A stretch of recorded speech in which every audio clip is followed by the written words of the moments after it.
문제가 생긴 부분들을 전반적으로 좀 다뤄보겠습니다.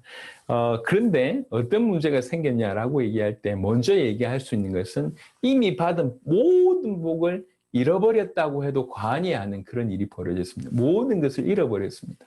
그 모든 것을 잃어버린 부분들을 제가 인간이 하나님의 형상대로 지음받은 부분들을 제가 한 4가지 포인트로 얘기했는데 이 부분에 대한 부분입니다. 무슨 말이냐면 인간은 영적인 존재였고 왕적인 존재였고 자녀였고 그리스도와 흡사한 존재였는데 어떻게 됐냐면 영적인 존재인 살아있었던 그가 죽게 됐고 왕적인 존재가 종이 되는 일이 벌어졌고 자녀였던 하나님의 자녀였던 존재가 마귀의 자녀가 되는 일이 벌어졌고 그리스도와 흡사하여 감히 하나님의 영광을 드러낼 자였던 인간이 절대로 하나님의 영광에 이를 수 없는 그런 죄인이 되어버렸습니다. 이런 의미에서 모든 것을 잃어버렸다 이렇게 정리했는데요.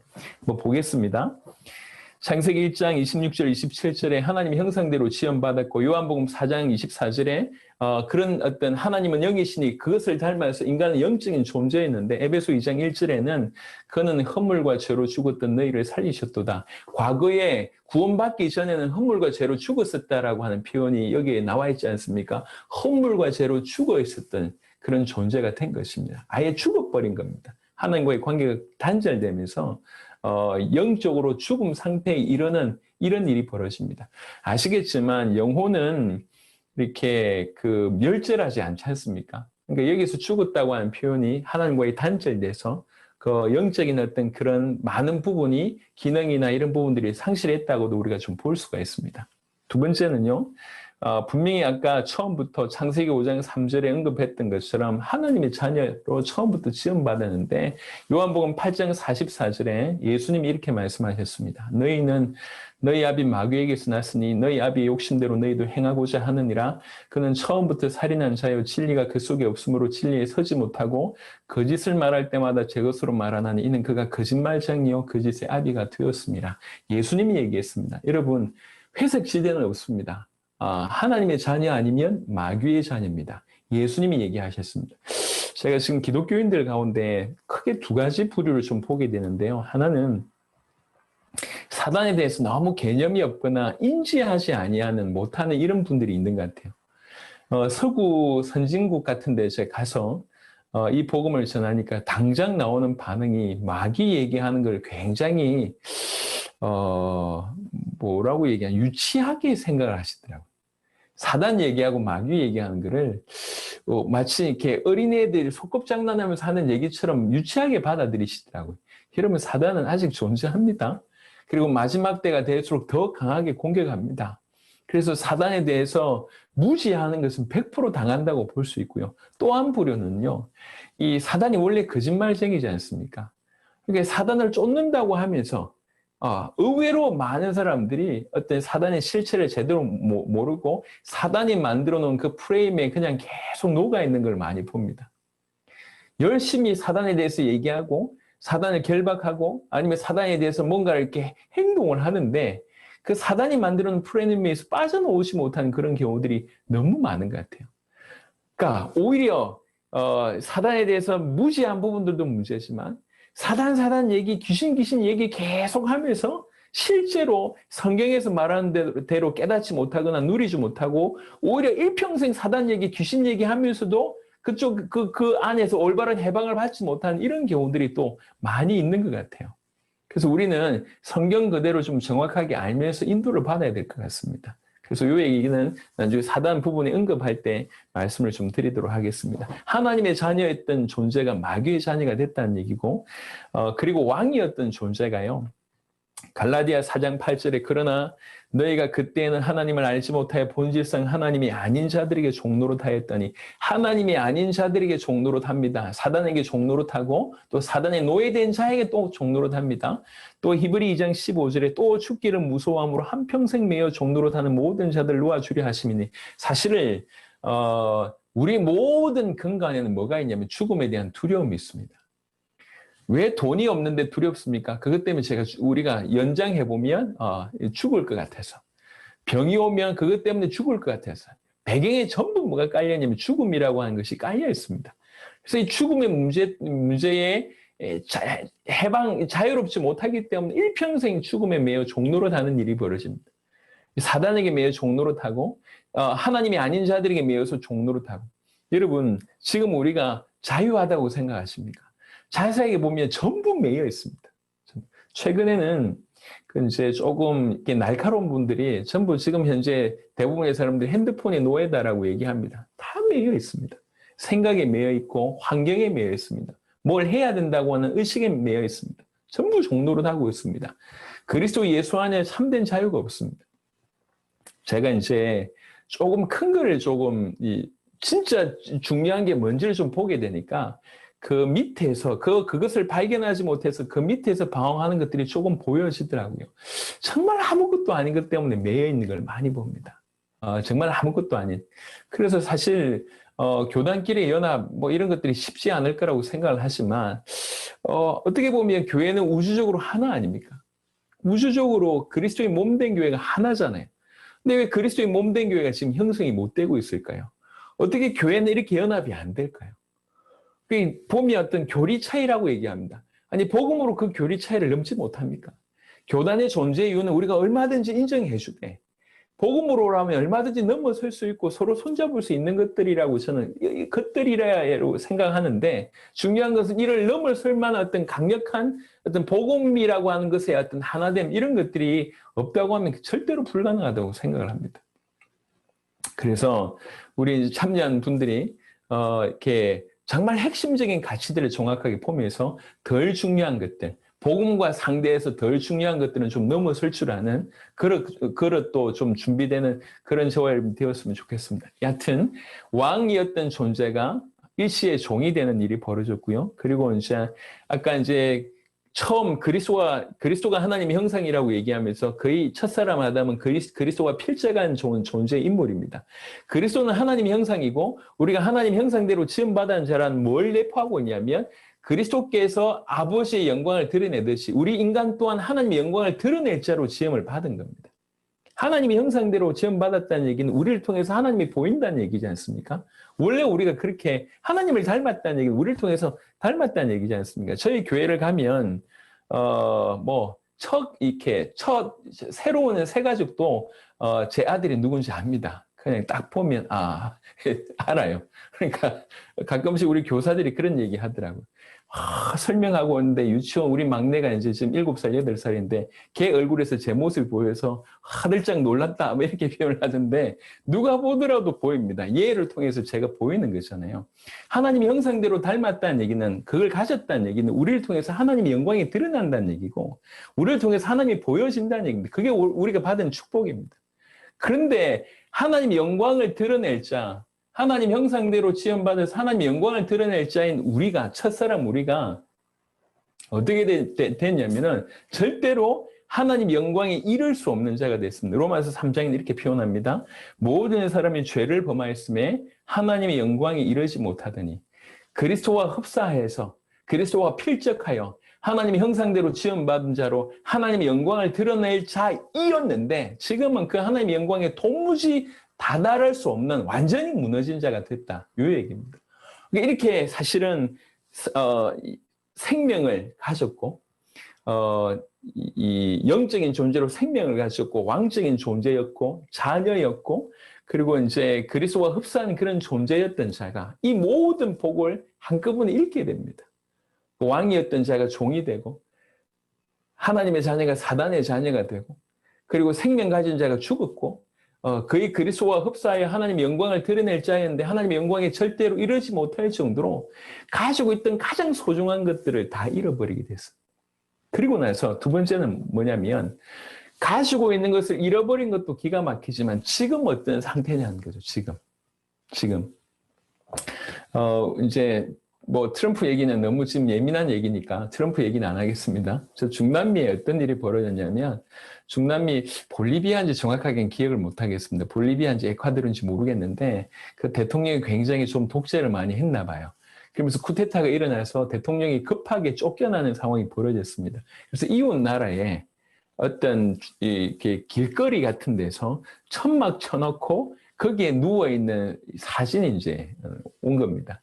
엊그제 한 나라의 대통령이었는데 지금 모든 권좌에서 다 쫓겨내서 지금 뭐 하고 있냐면 텐트 쳐놓고 거기에 누워 있는 겁니다. 얼마나 비참합니까? 그래서 두 가지 각도로 볼 수 있는 게 가지고 있던 모든 것을 잃어버렸다라고 하는 각도가 하나 있다고 하면 그럼 잃어버리고 나서 지금 어떻게 돼 있냐? 지금 이 텐트에서 겨우 잠잘 곳도 없이 지금 이런 상태라는 거죠. 우리가 잃어버린 것도 알아야 되지만 이 잃어버린 지금 우리는 어떻게 돼 있냐 이 얘기입니다. 잃어버리고 있는 지금. 그래서 인간의 상태를 얘기하는 성경 구절은 상당히 많습니다만 몇 가지만 가져와서 보시도록 하겠습니다. 창세기 1장 2절 땅이 혼돈하고 공허하며 흑암이 깊은 위에 있고 하나님의 영은 수면 위에 운행하시니라. 창세기 1장 2절과 1장 3절이 이게 그리스도를 이렇게 뜻하는 것이냐라고 하는 것은 신학적인 의견들이 분분합니다. 하지만 그것이 그 빛이 그리스도를 뜻하든지 안 하든지 상관없이 1장 2절을 통해서 우리가 훑어볼 수 있는 건 뭐냐면 빛이 없는 상태는 이런 상태라는 거죠.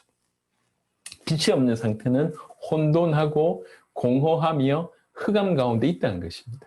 그리고 요한복음 1장에 분명히 참빛이 그리스도이심을 얘기했고 참빛인 그리스도께서 없는 우리의 인생은 어떤 상태냐? 혼돈과 공허와 흑암 가운데 있다라고 충분히 해석할 수 있다는 겁니다. 그래서 우리에게 참빛이 없으니까 혼란스러운 겁니다. 한 번 사는 인생이고 여러 번 살아보지 않았기 때문에 한 번 사는 인생인데 빛이 없으니까 어둡지 않습니까? 캄캄할 거 아니에요. 사람들이 자살하는 이유와 이렇게 불안한 이유는 미래가 어둡기 때문에 감정이 어둡기 때문에 그렇게 되지 않습니까? 어둡습니다. 미래가 어둡고 감정이 어둡고 생각이 어둡고 다 어둡습니다. 그럴 뿐만 아니라 혼란스럽습니다. 어떻게 해야 될지 선명한 길이 없어요. 너무 많은 사람들이 인생 가운데 방황하지 않습니까? 나름 빨리 철든 사람은 어떤 목적을 정해가지고 목표를 정해가지고 열심히 달려가서 목표를 이루는데 중요한 건 목표를 이루면 끝이냐는 거죠. 그렇지 않습니다. 목표를 이루었는데 이게 길이 아니구나 느낀다는 거죠. 어떤 분이 그렇게 표현을 했습니다. 우리나라에서 적어도 한국에서는요. 이게 뭐 맞는지 안 맞는지 모르겠지만 한국에서 가장 독한 술들을 마시는 직업군이 있답니다. 가장 독한 술들을 마시는 직업군. 혹시 아시겠습니까? 예, 법을 다루는 사람들입니다. 법을 다루는 사람. 왜 그러냐면 겉으로 볼 땐 판사, 변호사, 검사지만 이 사람들의 인생이 뭡니까? 여튼 가장 나쁜 놈들만 상대하는 거거든요. 가장 나쁜 놈들. 어떻게 죽였고 어떻게 했고 뭐 이런 것들만 그래 얘를 죄를 정하거나 아니면 죄를 변호하거나 그걸 땅땅땅 해야 되는데 다뤄야 될 게 뭐냐면 도무지 평범한 어떤 그런 사람들이 아니라 어떻게 이럴 수 있나 이런 놈들만 다루는 거예요. 그러니까 권위는 있고 돈은 좀 버는데 이 데미지는 상당한 데미지를 입는 겁니다. 그러니까 독주를 그렇게 많이 마신다는 거예요. 제가 볼 땐 일리가 있고요. 우리나라에서 가장 이건 밝혀진 바는 아니겠지만 가장 많이 마약을 이렇게 손댈 수 있는 직업군이 있습니다. 그 직업군이 뭐냐면 의사들입니다. 의사들, 간호사들. 이분들 돈 많이 벌지 않습니까? 그래도 사회적으로도 볼 땐 굉장히 인정을 많이 받아요. 여러분이 사회가 의사다. 생명편도 좋고 여러분의 아들, 딸들이 의사인데 얼마나 좋습니까? 근데 자세히 보세요. 이분들의 인생이 뭡니까? 이분들의 인생은 그냥 아픈 사람 상대하는 거예요. 예. 치과에서 얼마나 돈 많이 법니까? 하지만 이 사람들이 하는 건 뭡니까? 항상 남 입 속 들여다보고 있거든. 그게 인생이에요. 돈은 많이 벌고 있는데 항상 입속 들여다보고 있습니다. 항상 배 가르고 하는 일이 전부 아픈 거 다루는 거예요. 돈은 많이 벌고 인정은 받는데 그래서 그 정도 목표까지 오기까지 얼마나 열심히 했습니까? 하지만 하는 게 뭐냐? 물론 좋은 일을 합니다. 하지만 다루는 일이 뭐냐면 병을 다루는 거잖아요. 아픈 걸 다루는 겁니다. 숱하게 죽어나가는 사람들을 다루는 거죠. 얼마나 힘들겠습니까? 그러니까 이제 이렇게 그걸 잊어버리기 위해서 이렇게 하신다고 하더라고요. 여러분, 죄송합니다. 무식하고 돈이 없는 사람이 저지르는 범죄보다 똑똑하고 돈 많은 사람들이 저지르는 범죄가 훨씬 강력합니다. 이 사람들이. 아시겠지만 우리가 경험치로도 알고 있지 않습니까? 분명히 어떤 목표에 회사 사장이 됐거나 아니면 남들이 부러울 만한 그 정도까지 갔었을 때는 대단한 것처럼 보이지만 본인은 알아요. 그게 자기를 구원할 수 없다는 걸 압니다. 그래서 그때 오는 것이 허무라는 겁니다. 공허. 빛이 없으면 어둡고 방황하고 공허할 수밖에 없습니다. 이게 창세기 1장 2절 3절이 그리스도를 뜻하냐 그렇지 않냐 이걸 이렇게 제껴두고라도 빛이 없는 상태는 그렇다는 것이고 우리 마음에 참빛인 그리스도가 없는 상태는 이렇습니다. 흑암과 혼돈과 공허입니다. 그리고 창세기 6장 5절에 여호와께서 사람의 죄악이 세상에 가득함과 그의 마음으로 생각하는 모든 계획이 항상 악할 뿐을 보시고 물론 이것 때문에 노아 홍수를 일으켰습니다. 세상을 심판했죠. 그러면 과연 그때 심판당한 사람들만 이러냐? 그렇지 않다는 겁니다. 지금 세상에 죄악이 가득하고 그의 마음으로 생각하는 모든 계획이 항상 악할 뿐이다. 지금도 여전히 이런 상황입니다. 상태입니다. 예레미야 17장 9절에는 만물보다 거짓되고 심히 부패한 것은 마음이라 누가 능히 이를 알리오만. 우리 마음이 얼마나 부패됐는지는 예수님께서 여러 번 언급하셨습니다. 그 니네 속에서 나오는 게 전부 더럽다고 얘기했지 않습니까? 생각은 항상 악하고 마음은 이렇게 심히 부패되어 있습니다. 썩은 냄새가 계속 나오는 그런 상태입니다. 마태복음 11장 28절에 수고하고 무거운 짐진 자들아 몇 명을 얘기한 게 아닙니다. 모두가 그랬습니다. 모두가 수고하고 모두가 무거운 짐을 지고 있습니다. 그러면서 그냥 쉼 없이 살아가는 거죠. 지금 이게 인간의 상태입니다. 이사야 1장 4절부터 6절은 그 인간의 여러 상태를 가장 잘 표현한 구절 중에 하나인 것 같습니다. 저는 개인적으로 참 읽을 때마다 이렇게 고개가 끄덕여지는데요. 슬프다 범죄한 나라요 허물진 백성이요 행악의 종자요 행위가 부패한 자식이로다. 그들이 여호와를 버리며 이스라엘의 거룩하신 이를 만홀히 여겨 멀리하고 물러갔도다. 제일 먼저 이 부분을 끄집어냅니다. 여호와를 버리고 만홀히 여기 아주 경솔하게 여기고 멀리하고 물러갔다고 합니다. 너희가 어찌하여 매를 더 맞으려고 폐역을 거듭하느냐. 그러면서 온 머리는 병들었고 온 마음은 피곤하였으며 발바닥에서 머리까지 성한 곳이 없이 상한 것과 터진 것과 새로 맞은 흔적뿐이거늘 그것을 이 상황이 이렇습니다. 그런데 그것을 짜며 싸매며 기름으로 부드럽게 함을 받지 못하였도다. 치유함을 받지 못하고 있다는 거죠.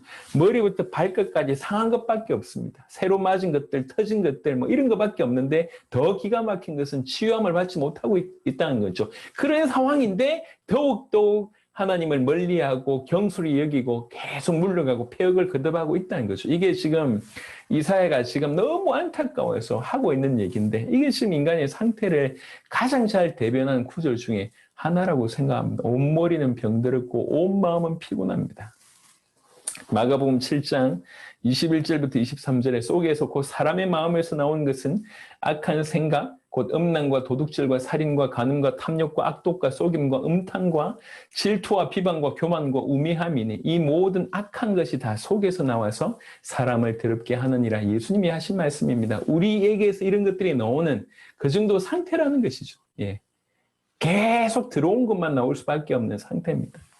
창세기 3장 16절부터 19절, 특별히 24절까지 보시면 사실은 이제 인간이 창세기의 어떤 내용 가운데 결국 인간이 범죄하고 나서 그 저주의 내용이 창세기 3장 15절부터 나옵니다. 창세기 3장 15절은 사단에 대한 어떤 그런 저주라고 하면 창세기 3장 16절부터 24절에는 범죄한 인간에 대한 저주입니다.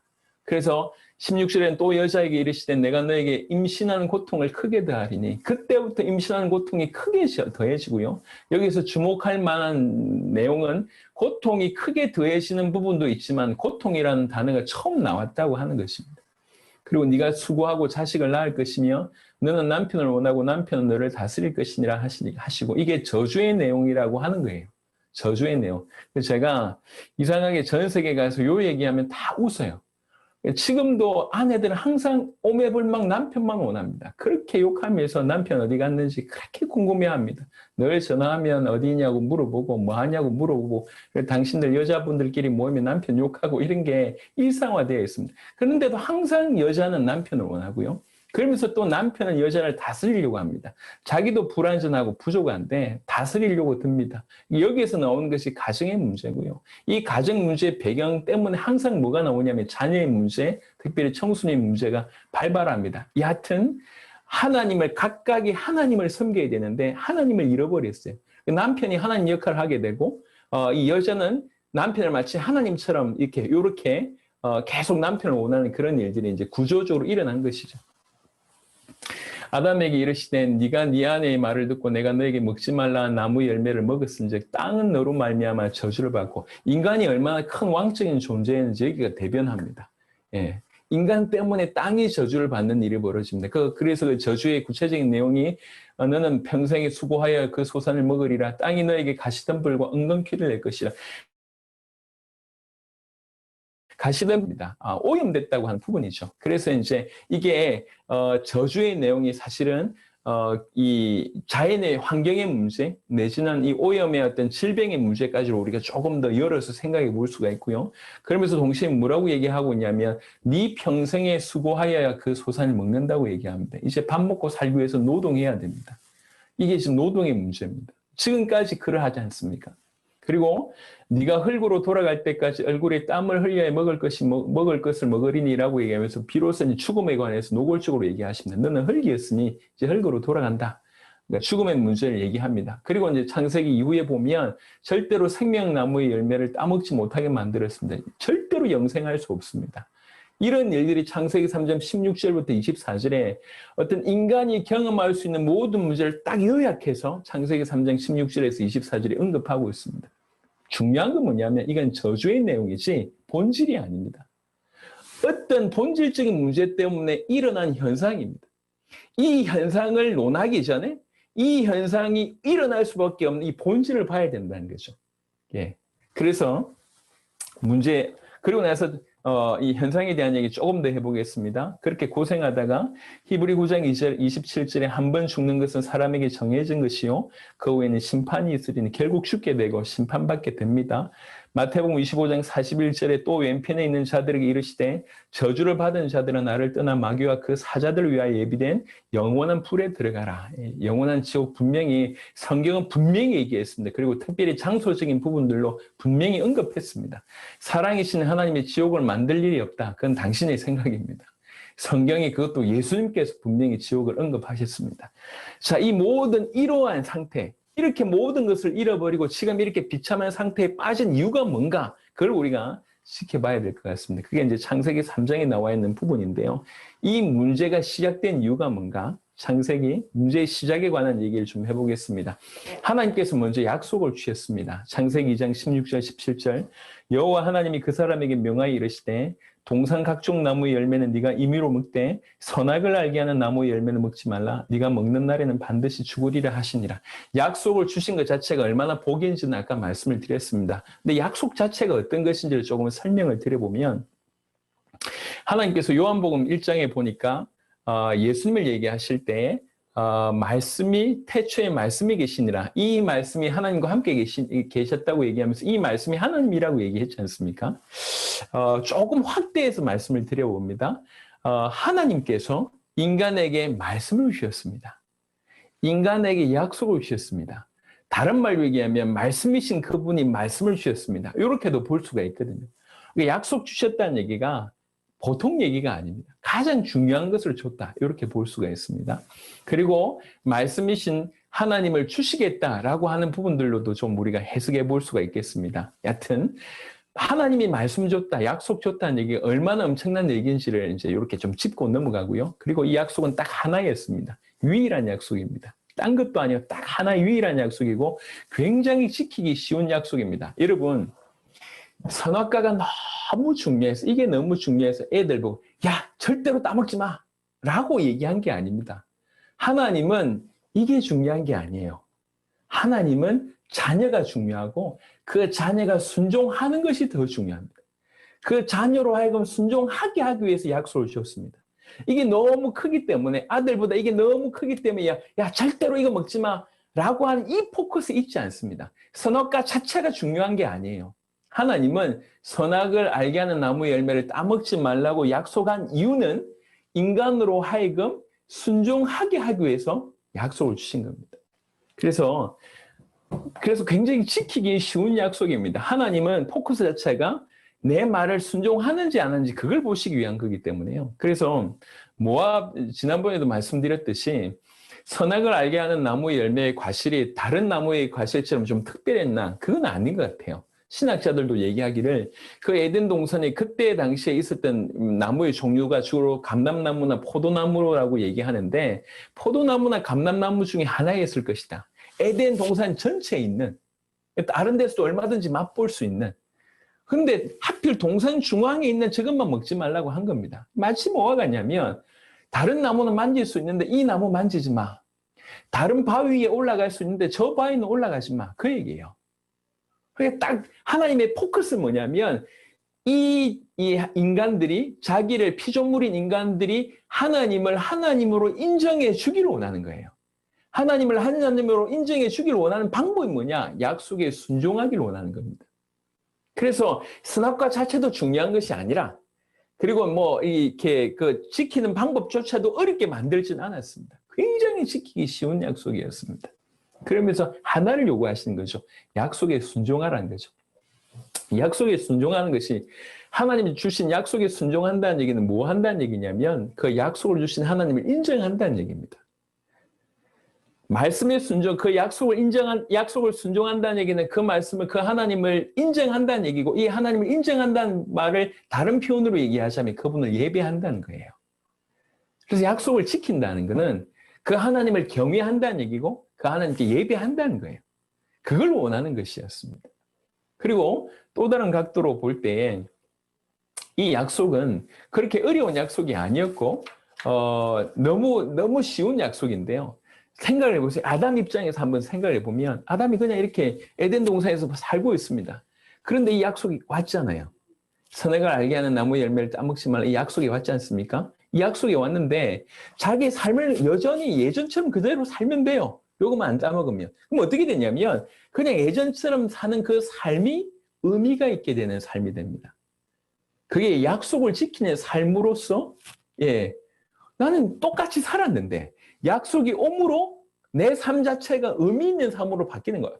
나는 그냥 똑같이 살고 있는데 어느 순간 약속을 지키는 자의 삶이 돼버린 거예요. 이해하시겠습니까? 무슨 말씀인지? 그 약속이 다가온 게 우리한테 복인 거죠.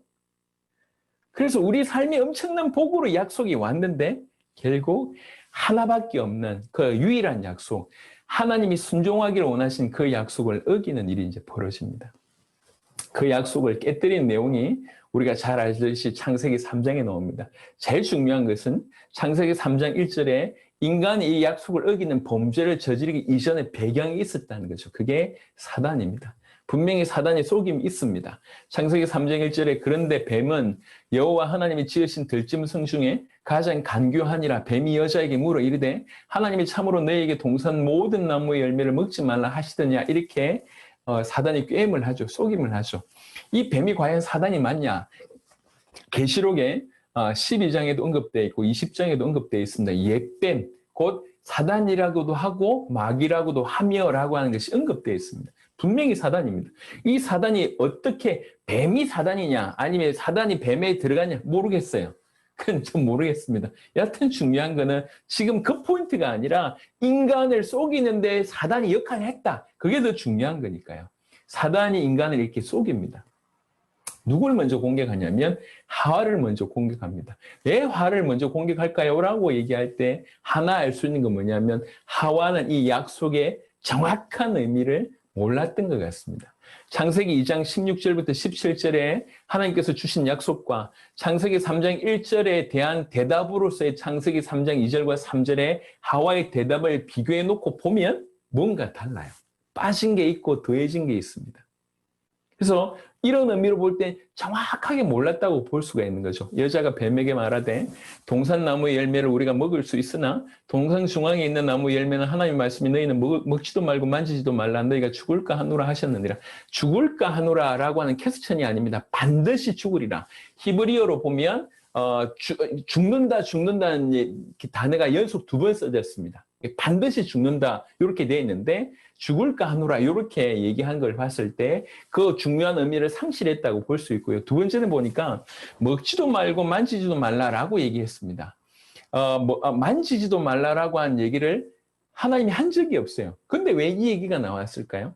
이게 아담이 주는 아마 율법의 울타리 같은 역할이었을 겁니다. 신학적으로는 그렇게 얘기하는데 무슨 말이냐면 이게 이제 선악을 알게 하는 나무의 열매다 칩시다. 그러면 안 먹게 하기 위해서는 어떻게 해야 됩니까? 예, 펜스를 치는 거예요. 만지지도 말라라고 하는 펜스를 치는 겁니다. 이렇게. 그러니까 약속은 뭐냐면 먹지 말라고 하는 건데 아담이 더 설명하기 위해서 먹지 않게 하기 위해서 만지지도 말라라고 얘기를 한 거죠. 근데 하와는 먹지도 말라뿐만 아니라 이 만지지도 말라 요거까지도 언약으로 생각을 한 겁니다. 자, 이게 나중에 어떤 기능을 하게 되냐면 잘 지키기 위해서 펜스를 쳤는데 이 펜스 자체가 언약으로 둔갑하니까 무슨 일이 벌어졌냐면 하와가 따먹기 위해서 만졌잖아요. 침범했지 않습니까? 안 죽네? 이렇게 된 겁니다. 이미 자기는 이것까지도 약속이라고 생각했는데 이 약속을 어기고 만졌잖아요. 안 죽네? 그러니까 먹는데도 굉장히 용감하게 먹을 수 있었다는 거죠.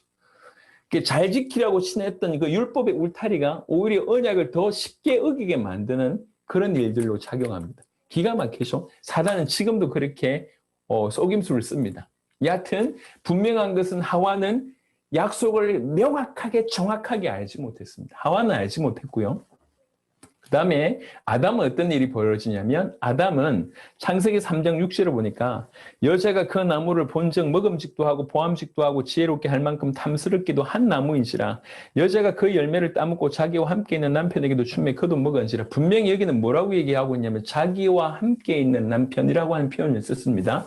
두 가지로 이해할 수 있을 것 같습니다. 같이 살고 있으니까 부부이니까 자기와 함께 있는 남편이라고 하는 표현을 쓰기도 했고 또 두 번째는 그냥 노골적으로 지금 따먹고 있는 걸 보고 있다는 거죠.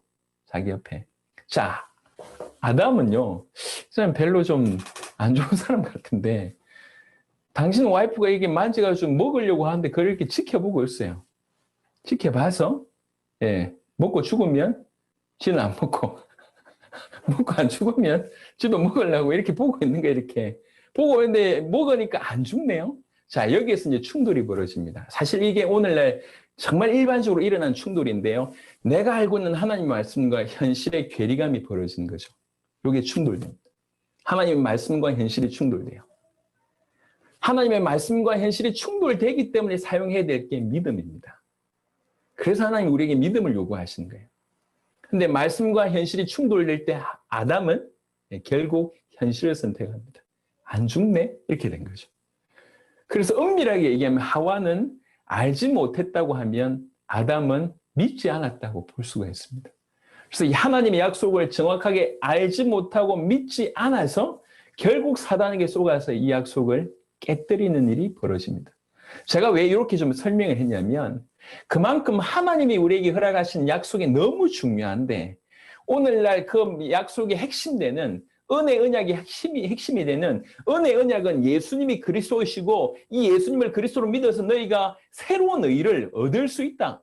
의롭다함을 얻을 수 있다. 이 얘기지 않습니까? 이걸 전체로 은혜 언약이라고 얘기하는데 그 핵심은 예수님을 그리스도로 믿어라. 이 얘기입니다. 근데 이 사실을 우리가 하와처럼 정확하게 모르고 있거나 아담처럼 정확하게 못 믿고 있다면 언약을 결국 어기게 되는 거지 않습니까? 오늘날 교회 안에서도 이런 일이 벌어지고 있다는 거죠.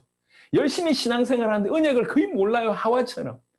그리고 또 어떤 경우는 언약과 하나님의 말씀과 현실이 충돌될 때 그걸 믿지 않고 그냥 종이짝처럼 버리는 일이 많습니다. 왜 교회가 이렇게 힘이 없고 성도들이 많이 방황할까요? 과연 그들 속에 어떤 언약이 있을까요?